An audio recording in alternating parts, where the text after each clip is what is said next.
want to start it? Welcome, community and public art commissioners. I'd like to take roll call. Commissioner Klaus. Present. Commissioner Taylor. Present. Commissioner Shen. Present. Lauren Gordon, present. Let's go, and does anyone have any requests for agenda changes or deletions? No. For oral communications today, we have 2 speakers. Welcome. And we will be giving you 3 minutes apiece. Commissioners, I would like to remind you that these speakers are not on our agenda, so you are free to listen, but we cannot have discussion. Okay? All right, great. Tara de la Garza, welcome. Thank you. We basically decided to come here tonight to introduce ourselves to you. We are CASP artists. I've been a CASP artist for a little over a year, and we would like to become more visible as a group. We've talked about it amongst ourselves and with some of the people from the city. And we'd also like to thank the city just for the amazing opportunity that you've given us to have this subsidised space, which personally for me has been an excellent growth period for my own artwork. It's gotten me out of my garage and into a space where I can produce much larger work and really flourish as an artist, and I really appreciate that. I think the CASP artists generally would like to be more active in the city, and we love that there is such a strong public art program, and we would like to be more involved in that. And also, I personally have done quite a bit of curatorial work both in New York and in Redwood City in the public art realm, so bringing art into empty storefronts. And so that is something that that's in the public realm that I've enjoyed doing. And presently I'm working with both Menlo Park's newly formed public art. I don't think they're calling it a commission. It's very new. And also Redwood City, who are trying to build an art centre.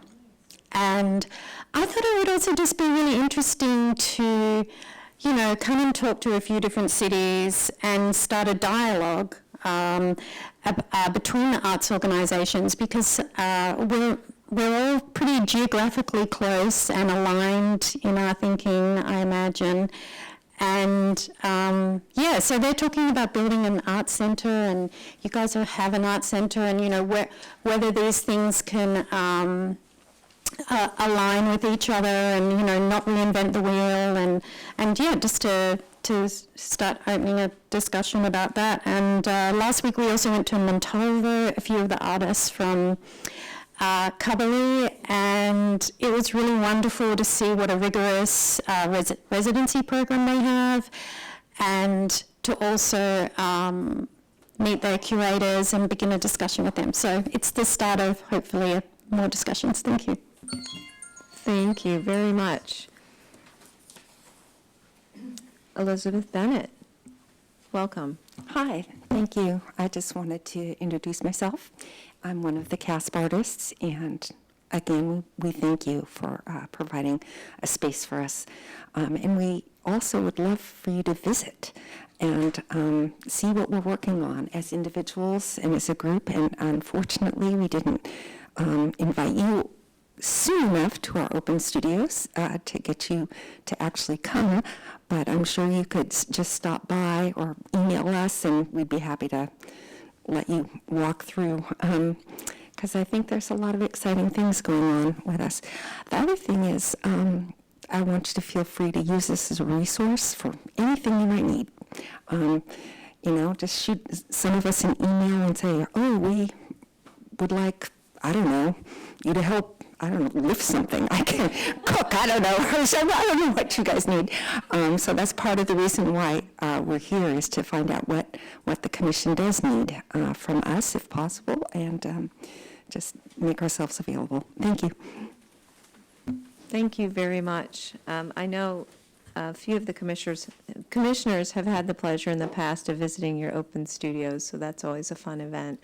So thank you for that. And we will have Code Art 2. I don't know if you're aware of Code Art 1 that happened a couple of years ago, but we will be doing Code Art 2 in 2020, so there will be a call for artists to participate in that in Palo Alto. So we look forward to hearing from you then. Thank you for coming to our meeting today.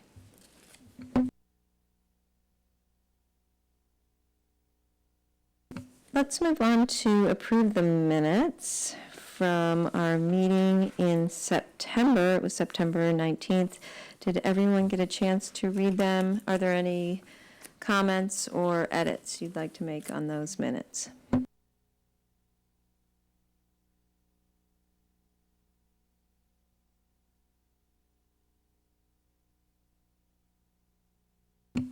Do I have a motion to approve the minutes from September 19th? I'll approve the minutes from September 19th. Seconded. All in favor? Aye. Aye. Thank you. On to staff comments. Great. Thank you. Good evening, everyone. I also wanted to recognize Kristen O'Kane, who is here in the audience, who's the director of the Community Services Department. So we're happy to have her with us this evening. Did you want to say anything? Did you want to address the commission Before for you anything? start, I just want to say congrats. That's a new.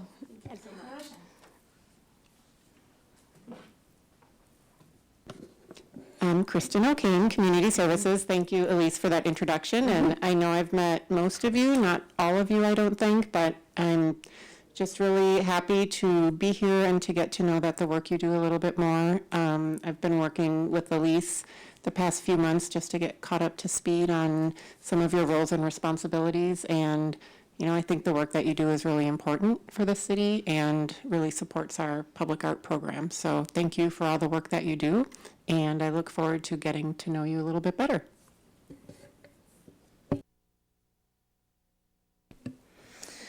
So we have some great eye candy for you this evening.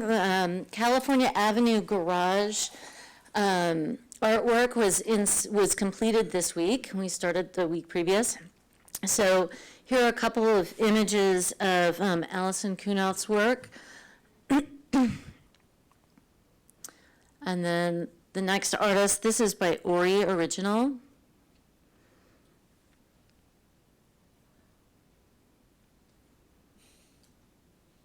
Wait for it. This is Philip Hua.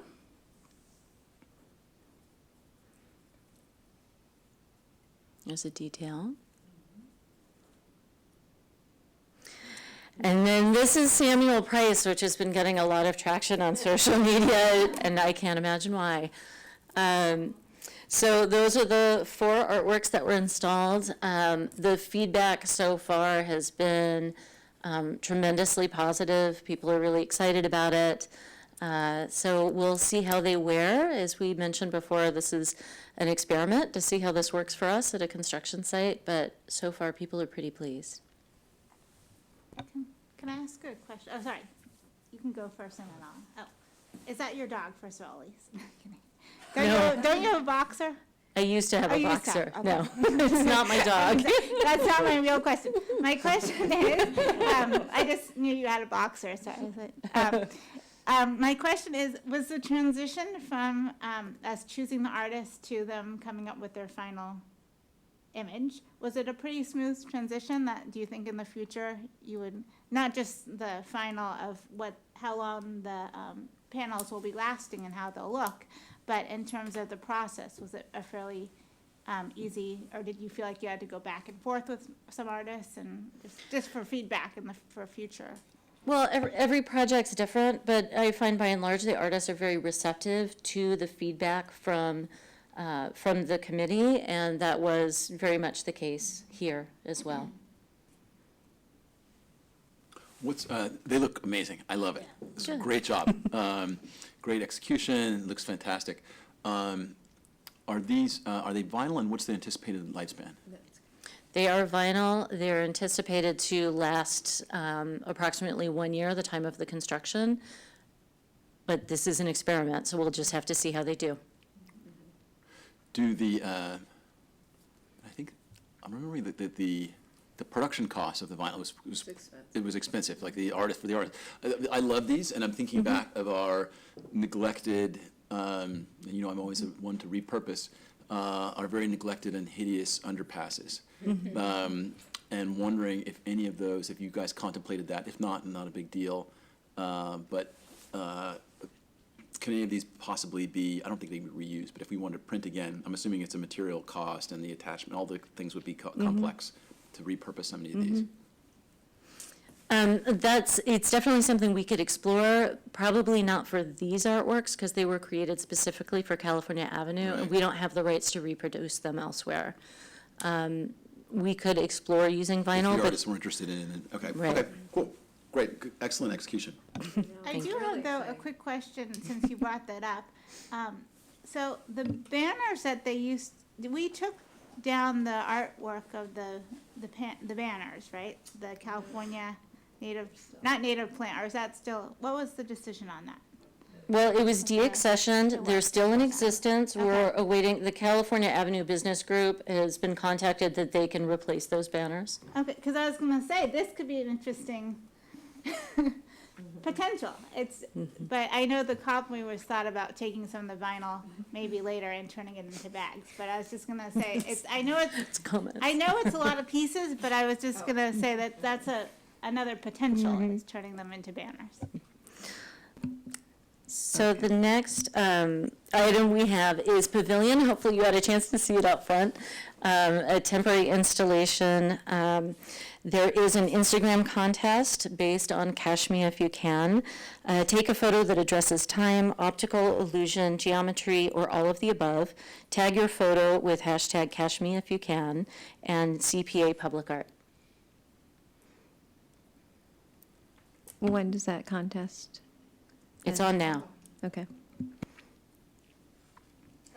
And then an update on 1050 Page Mill, the artwork by Barbara Greigutis. As some of you may recall, it was the first public art and private development project that was approved in 2014. These renderings were done in 2015. Frequencies, which are inspired by the research that takes place at the park, and that was the place where the oscilloscope was invented. And also very much inspired by the architecture, which has a lot of that curvilinear line to it. So those artworks, and I think we have some images from the fabrication visit. So that's Barbara Greigutis, that's us inspecting the artworks in production. So there's one in the foreground that's just being built, and then two there standing. That's the inside, so you can see what the waves on the inside of the sculpture look like. But those are scheduled for install in mid-December. Wow. So that'll be really exciting to see them get put in place finally. And then the final staff comment I have is, I feel like this is really loud. The California Avenue Public Art Plan has been launched. So we do have a call out for proposals for master planners to create a plan for the CalAV district. Applications are due January 2nd. And that's it for staff comments. Thank you very much. On to action items, temporary public art for King Plaza. Okay, I think Nadia and I are going to tag team this one.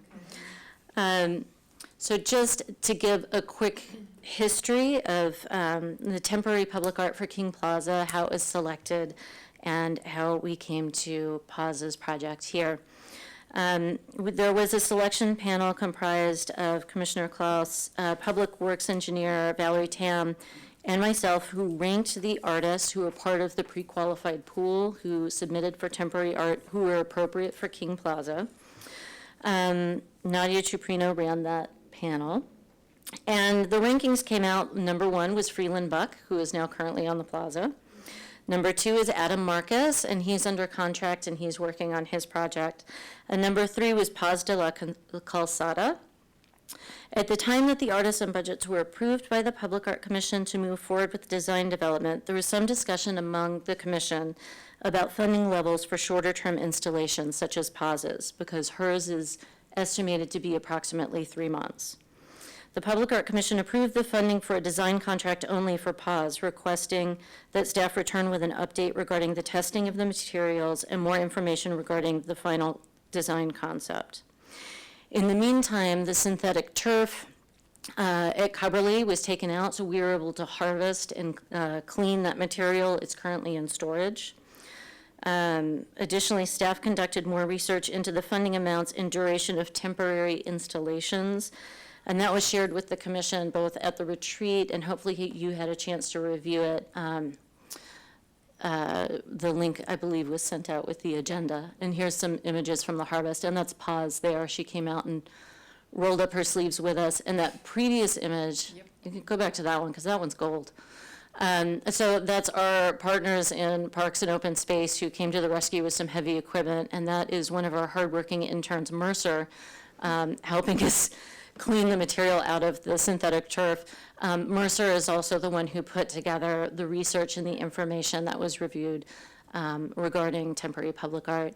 And then she also put together this great scatter plot, which is really helpful, looking at various budget amounts up the left side, and then the duration of these installations across the bottom. So we thought that might be helpful for comparison to see, what other programs are doing. And with that, I think I will turn it over to Nadia to give an update on Paz's design development. Thank you, Elise.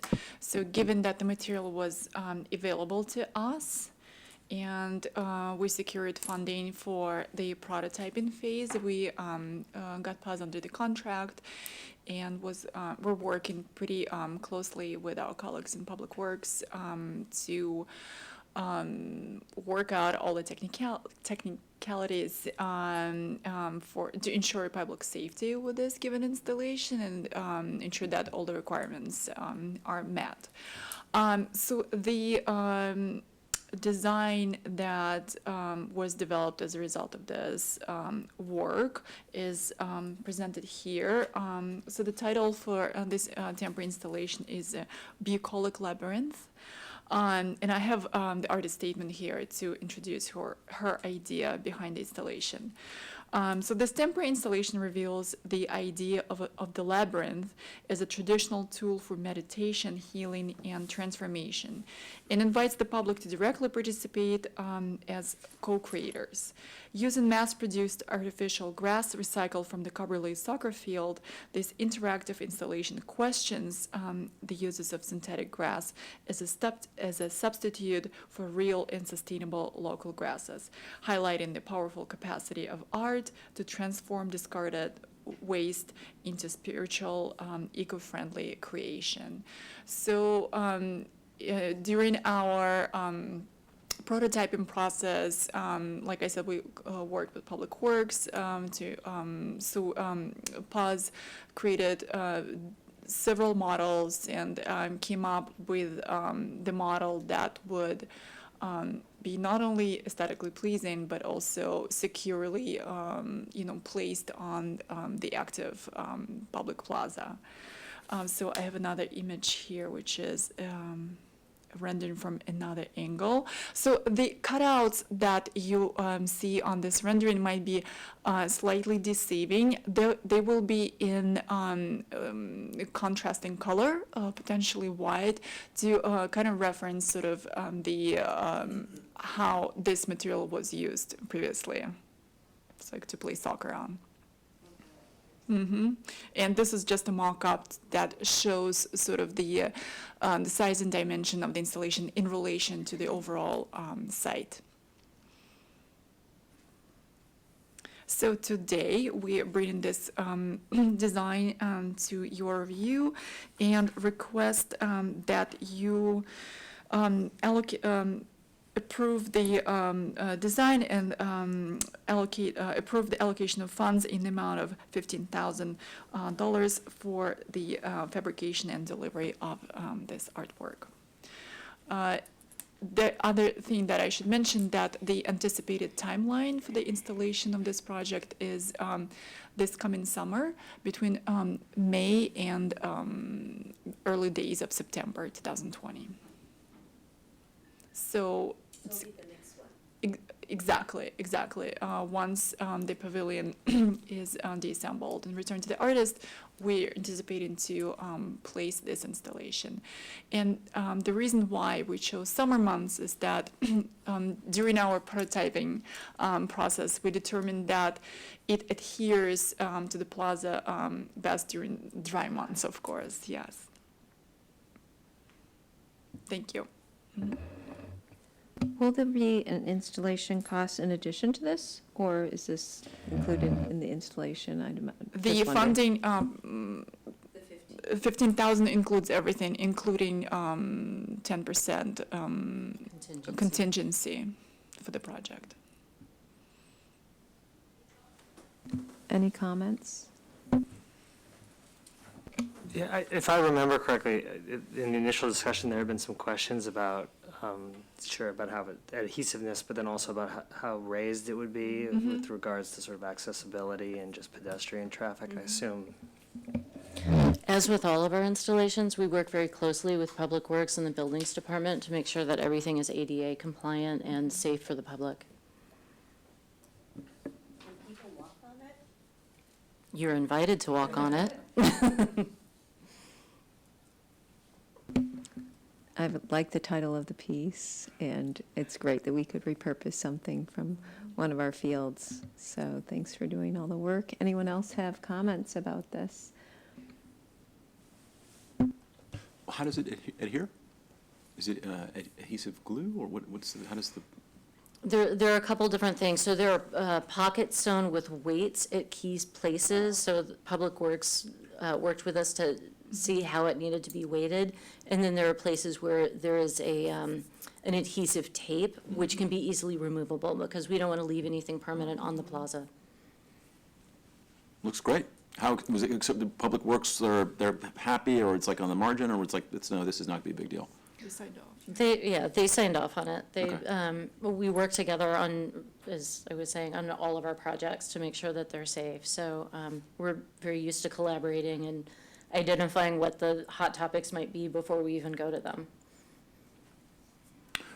What are your? So I'm curious. After we do this one, so I like it. Other applications, like do we have how much is left at Coverly? Is this using 100% of what was there? Is there? Great questions. It's only a small portion of what was there. Thankfully, harvesting was really messy. So all the junk that's in the. Yeah, so basically, if you look in the background, just to give you a little more perspective into the whole project, where it's very pale. So those are strips that had all been cut into these kinds of shapes, and then they have a special machine that goes in and rolls it and takes all that fill with it, and then they load it up and they truck it out and they dispose of it somewhere else. So we estimated, working with PAWS, on how much square footage we would need and how much we needed to harvest ourselves, which we needed to take the fill out of because it's extremely heavy. It's like rubber filings or something. It's like sand and rubber bits in there. It's quite heavy. And so we just harvested the pieces that we needed. The rest, the company that was hired by the city Just take it took away. care of. Okay. What did it cost us to do this harvest? Probably some goodwill from our interns and our So we stakeholders. Okay. So the city bore the cost and you guys just volunteered to do it. Okay. But it's not like, hey, I'm lining up to do this again. It sounds like it was really hard work.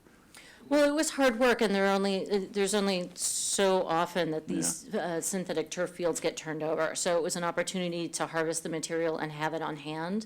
PAWS is very committed to, reusing materials, and so it was not the kind of project where we wanted to purchase new material for the purpose of the artwork. It sort of defeats her, what she does in her practice.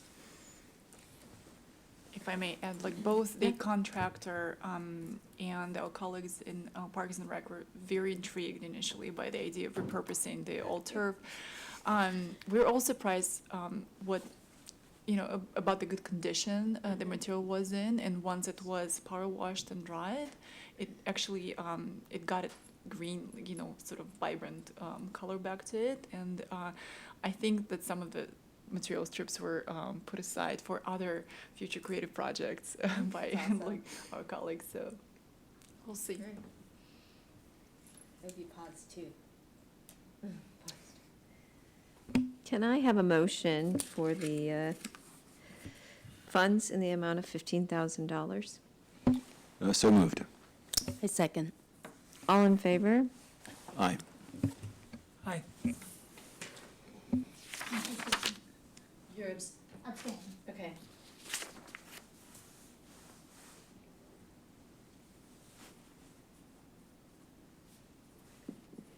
Did you look at it and think, oh, shoot, maybe if we just power wash the damn thing, we could leave it at Coverly? Or was it really at end of life? No, it was at the end of its life cycle. Yeah. And But it looked- the it track looks was redone green. and everything. It looks beautiful out there now. I was just out there last week. If you want to go out there and take a spin around the track, it's gorgeous. Very cool. On to non-action items, Code Art 2. I know. So as we near the end of 2019, it is time to really get serious about Code Art 2, which will be taking place the first weekend of October. So we did have a selection panel that took place October 9th to review artworks by the applicants that responded to our open call. So just a little background just to set the stage. Take a moment to take a deep breath. It's coming. That's wonderful. See the presentation my screen. Artist number. It's buffering. Sorry about that. That's so appropriate. That's awesome. How old is she now? So perfect. They call that a happy accident. Like, Totally was. and now cute kiddo pick. Okay, so let's see. So as a reminder, Code Art 2, 3 evenings in October. We're going to have a major installation, new media artwork, and then up to 8 urban interventions, and those are open to anyone, not just people who are usually just classified as artists that we usually commission. And so the intent is to activate underutilized spaces in downtown. So plazas, alleyways. Last year, someone did something really interesting with the stairwell of a parking garage. Really get creative with the downtown corridor. So this is just reiterating what I said. We will also have tours and all sorts of events. So the selection panel, we had an amazing group of panelists. Some great arts people who are very well versed in the community, including, of course, Kristen O'Kane. And they selected 3 artists as finalists to create site-specific proposals. This is the selection criteria that was used, because this time Code Art is more of an evening event. That's part of the reason we did it in October, because the sun sets earlier. It's going to be more of a 5 to 10 o'clock event. So we can engage commuters as well as people with families who need to, want to come see it but need to hustle home for bedtime, and people who may be night owls or coming back from work and want to catch it. So these are our 3 finalists, and it looks like some of you are familiar with these artists. Glad to see you're so excited. The artists had an opportunity to apply either with a specific proposal of an existing artwork that they would amend for Palo Alto, or they could just submit their qualifications. And all 3 of these, it was really interesting. The panel chose all 3 of these groups, and none of them put forward a concrete proposal. It was really just based on their previous work. So we really don't know what may be coming, but we're really excited to see it. Their proposals are due December 1st, is that right? And the panel is going to meet the first week of December to review those proposals, rank them, and make a recommendation to the commission. So if we meet in December, you get to see it then. If not, it will be January. And in the meantime, we are going to launch the call for the urban interventions.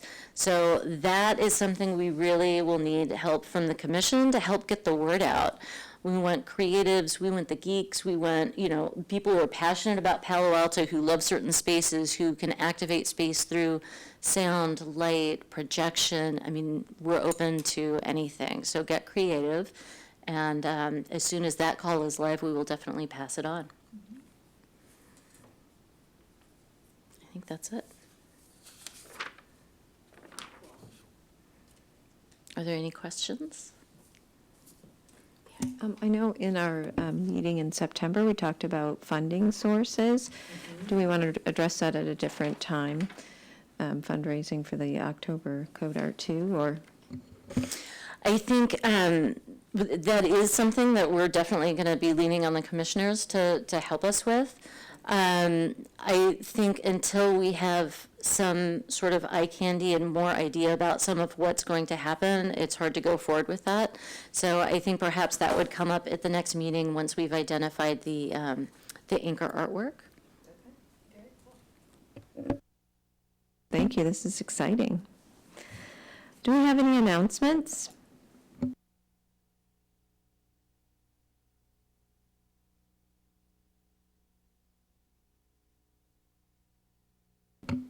Our next meeting is December 19th.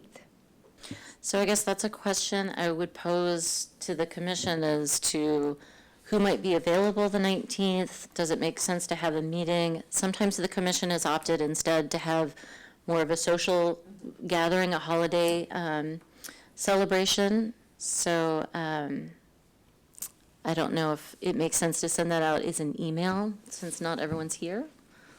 Let me put it back to you. Is there stuff that we need to vote on in December? Or are you guys trying to close out things for the end of the year? I think as of now, there is nothing urgent on there, but I'd have to go back and look at it. Sometimes things come in the side door. We have occasionally had a short meeting to take care of any urgent business and then gone to have a more social gathering. So that could be an option as well. But I wasn't sure if there were any commissioners who know they're going to be out of town the 19th, they're gone, they're traveling. Okay, so I'll follow up with an email I perhaps. think email would be best, but I'm in town. Is anyone I'm in else? town. I'm in town. Yeah. Okay. Okay. Well, that is the end of our meeting. Meeting adjourned. Thank you all for coming. Thank you for visiting. Thank you, everybody.